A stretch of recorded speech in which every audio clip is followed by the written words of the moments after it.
پھر اس کے بعد دیکھیے چھینک کی دعائیں، سنیزنگ جس کو آپ کہتے ہیں۔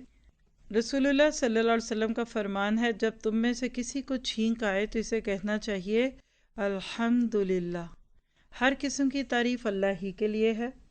پھر اس کے دوست یا بھائی کو، یعنی جو بھی اس کی یہ بات سنے، کہنا چاہیے یرحمک اللہ، اللہ تم پر رحم فرمائے۔ اگر تھوڑی سی عربی آتی ہے، گرامر آتی ہے، تو جو کوئی عورت ہو تو اس کے لیے آپ کیا کہیں گے؟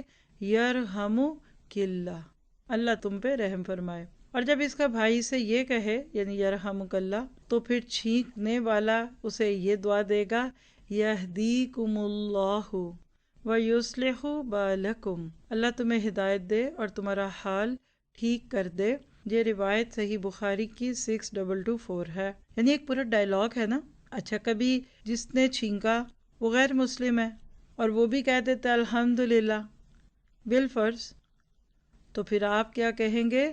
یہدیکم اللہ ویصلح بالکم، اللہ تمہیں ہدایت دے اور تمہارا حال ٹھیک کر دے، یعنی اس کے لیے تو ہدایت ہی کی دعا ہو سکتی ہے۔